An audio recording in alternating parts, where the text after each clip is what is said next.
एक जज बाबा थे, जज बाबा वृंदावन में घूमते थे, उनका नाम था जज बाबा। किसी ने कहा भाई ये दोनों बातें तो जम रही नहीं, कहां बाबा और कहां जज। तब एक व्यक्ति ने उनका परिचय बताया कि ये पहले जज थे, लेकिन जब ये जज थे और इनके जीवन में कुछ भगवान की ऐसी कृपा भई कि तब से ये बाबा हो गए हैं। बोले क्या हुआ था? पूरी बात ये थी कि एक जो है बड़ा गरीब केवट था, उस केवट की लड़की की शादी में उस केवट ने एक मुनीम से लिया था कर्जा। कर्जा फिर जब चुकाया तो मुनीम ने जो पर्ची दी कि लो भैया हमारा तुम्हारा हिसाब किताब बराबर।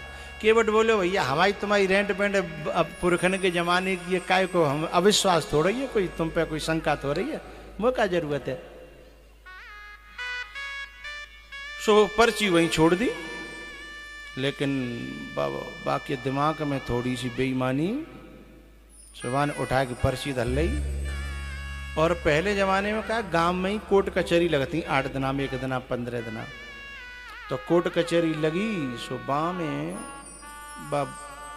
पैसा वाले साहूकार ने और केस कर दो कि मुँह पे जिनने जो है इतने रुपया ले और फिर वापस ना दे। अब वाक्य घर बुलावा गयो, सिपाही गयो कि ऐसे ऐसे तुमको कचहरी में बुलाया है। अब केवट विचार अच्छा बाने का करो, वो बचपन से ही भगवान को भक्ता तो, और वो कहते मेरे तो रघुनाथ जी हैं, जो कोई बात करे बोले रघुनाथ जी करेंगे। ब्याह करे के बाद घर छोड़ दो, मंदिर पर रहने लगो, मंदिर पर रहने लगो। अब वो जो कचहरी में बुलाया कि मैंने ऐसा कौन सा भैया गलत काम करे हो मुझे कचहरी में बुलाया, बोले वहीं जाके पता चलेगा। वहां फिर जज ने पूछा साहब आपने इनसे जो है उधार पैसे लिए थे बच्ची की शादी में? बोले लिए थे साहब। बोले फिर आपने वापस दिए? बोले दिए थे साहब।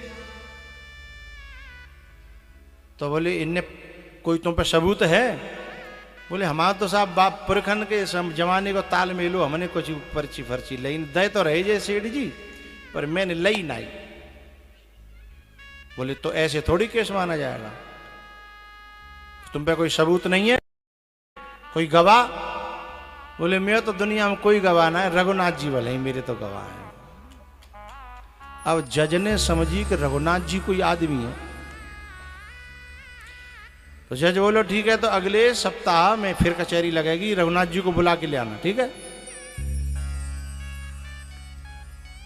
अब चले गो बहाने कहीं जिक्का में आफत लग गई, जाके मंदिर में रघुनाथ जी के सामने रोयो कि ठाकुर जी अब मेरा जीवन तो आपको समर्पित है, मोरे तुम प्रभु गुरु पितु माता, जाऊं कहां तज पद जल जाता।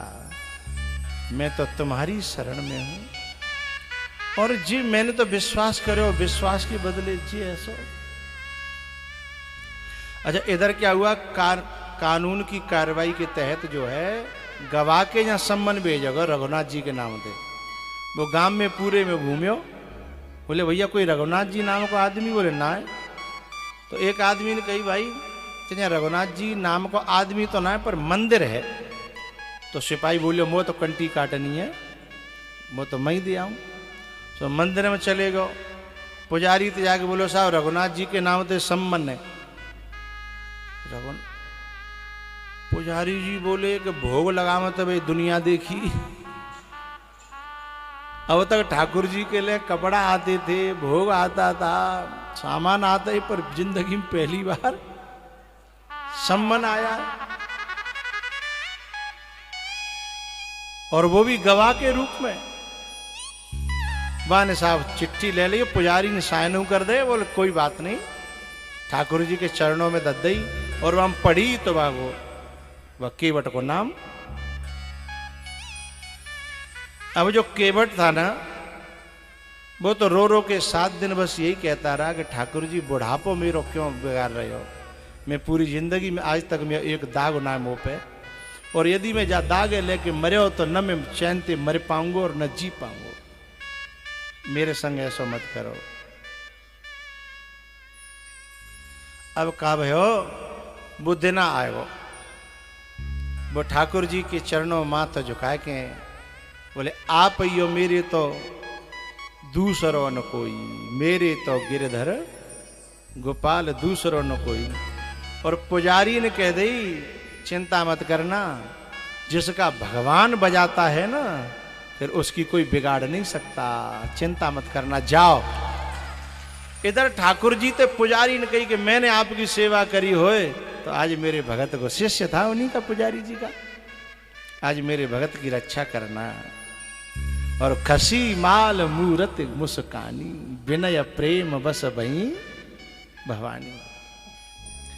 ठाकुर जी के मन में ऐसी बात आई कि आज मेरे भक्त की परीक्षा है, हारने नहीं दूंगा। पुजारी जी ने प्रार्थना करी और वो भी चरणों में रो करके प्रार्थना करके गया।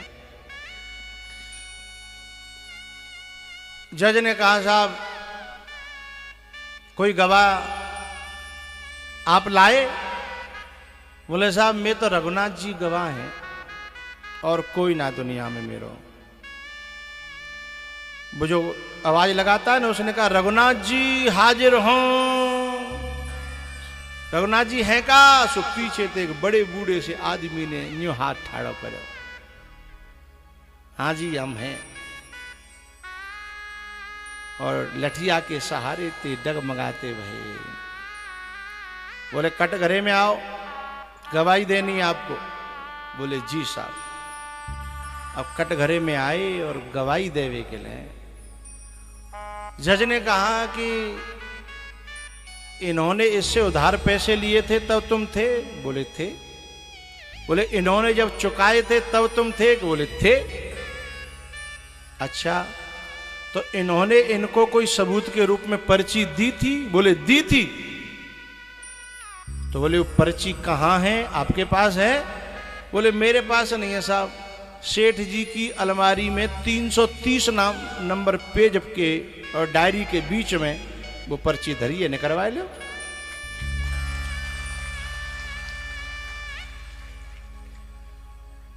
घर दूर नहीं था, सिपाही सीधा भेजो भाई, अलमारी में वो रजिस्टर और बाम सो है, पूरे साइन के साथ हमारा तुम्हारा हिसाब किताब बराबर हुआ।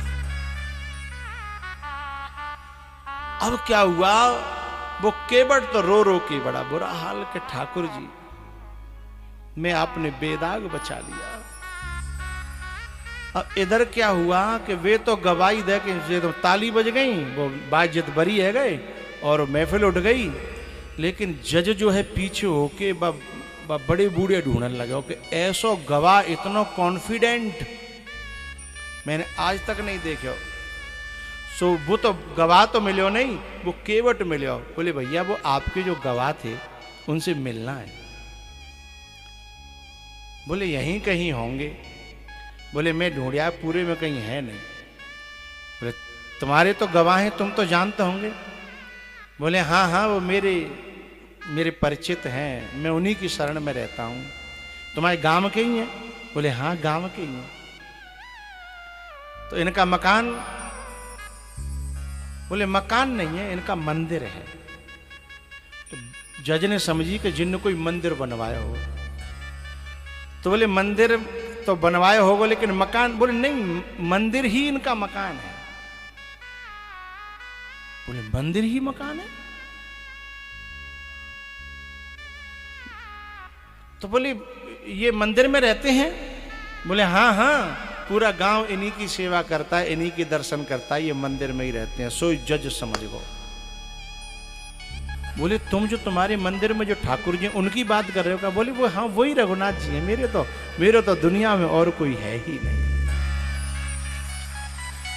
अब वह जज को जो है ना हृदय फटो। भक्त था भगवान का, पहले से ही घर में पूजा पाठ भी करता था, भगवान की कृपा से जज बना था वो। अब कहा वो घर में जाके वो रोवे, घर में जाके बाकी घरवारी परेशान बन, वकील बुलवाए, वो कुछ बोले नहीं, रोवे ही रोवे। वकीलों ने कहा कि तुम जज होकर के ऐसे करो, क्या बात है, बात तो बताओ। तब वकील जज ने कहा कि आज मेरी अदालत में भगवान आए आज मेरी अदालत में भगवान आए तो बोले ये तो तुम्हारा सौभाग्य है कि भगवान आए। तो रो क्यों रहे हो? का दर्शन नहीं भय? बोले दर्शन हूं भाई। बोले फिर क्यों रो रहे हो? तब जज कहता है रो करके कि मैं रो इसलिए रहा हूं कि शेष महेश गणेश दिनेश सुरेश के ध्यान न आते रहे। आज कौन आए थे? जो शेष महेश दिनेश गणेश, जो इनके भी ध्यान में ना आए।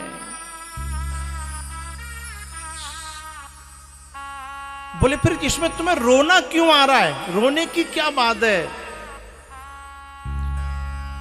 सोई विनीत अदालत में केवटा के गवाह कहाते रहे। केवट के बागो न कपड़ा अच्छे न बागो मोह अच्छा न बा, क्या तुम देखोगे तो आश्चर्य। सब वकीलों से कह रहा है। लेकिन उसके लिए ठाकुर जी कटघरे में आए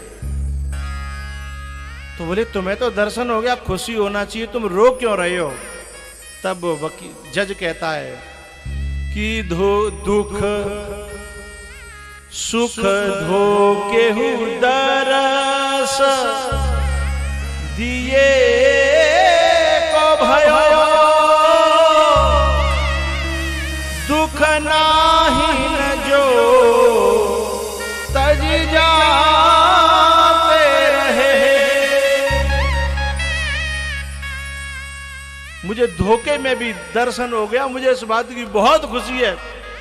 और वो छोड़ के चले गए, वो जऊ को कोई दुख ना है। बोले दुख काई बात को? बात तो बताओ जज साहब। तब बा ने कही दुख जा बात को है। मैं कुर्सी पे बना जज बैठा रहा,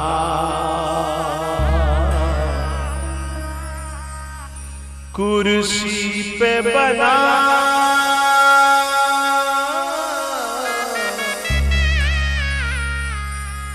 जज बैठा रहा, प्रभु नीचे खड़े समझाते रहे, प्रभु नीचे खड़े समझाते रहे।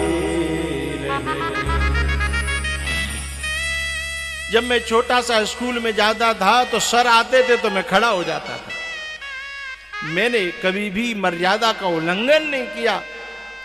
लेकिन आज मैं जिनकी घर में रोज पूजा करता हूं, मैं जिनका भोग लगाता हूं, जिन्हें दंडोती प्रणाम करता हूं, आज वे नीचे खड़े और मैं कुर्सी पे जज बना बैठा रहा। कुर्सी पे बना जज बैठा रहा, प्रभु नीचे खड़े समझाते रहे। अब मैं यदि उनके दरबार में कभी गया तो कौन से मुंह दिखाऊंगा कि मैं इतना बड़ा लाट साहब है कि भगवान नीचे खड़े और मैं कुर्सी पे बैठे रहे। मैं अब इस दुनिया में जीऊंगा नहीं। उसने जज ने घर छोड़ दिया और वो वृंदावन आ गया। वृंदावन में भिक्षा मांग करके और भगवान का नाम जप और भगवान के श्लोकों का गान करते हैं। लेकिन संतों के साथ घूमते हैं टोली में, लेकिन मंदिर के अंदर नहीं जाते। किसी ने कहा कि अरे बांके बिहारी जी के मंदिर से निकल रहे हो, अंदर चलो ना। बोले मैं मोहजा लायक ना, क्योंकि मैं उनके सामने कौन से मोहते जाऊं, क्योंकि वो मेरे दरबार में आए थे और मैं ऊपर जज बन के बैठा रहा। है क्या अब सचमुच में म्यो मोह जा लायक है कि मैं इनके दरबार में जाऊं? अब मैं जाऊंगा नहीं। इसलिए ये जो बाबा है ना, ये जज की कुर्सी को ठोकर मार के आए हैं, इसलिए इनका नाम जज बाबा है। सुख धो केहू तरस दिए को भयो,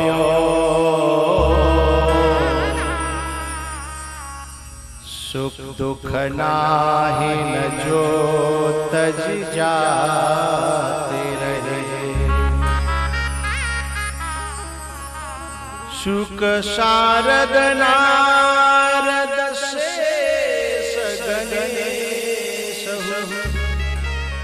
के नहीं ध्यान में आते रहे। सोई आज विनीत अदालत में के बटा के गवाह कहाते रहे। दुख इस बात का कि कुर्सी पे बना जज में बैठा रहा, प्रभु नीचे खड़े समझाते रहे। प्रभु नीचे खड़े समझाते रहे। भैया ये जज बाबा तब से मंदिरों में नहीं जाते। बोले अब ये मुंह उन्हें दिखाने लायक। उन्होंने पूछ लिया मुझसे कि तू बुई जजेगा, तेरी अदालत में मैं गया था हैं, और तू कुर्सी पे थे न के उठिबो तो दूर रहो, हल्याऊ नहीं है तो हैं, तो मैं कौन से मुंह से जवाब दूंगा। बात इस पे चली थी कि भगवान बड़ा से बड़ा दुर्योधन के यहाँ कहते हैं कि हाँ हाँ दुर्योधन बांध मुझे, और यहाँ एक केवट के गवाह के रूप में लठिया पकड़ के अदालत में गवाह बन करके पहुंच गए।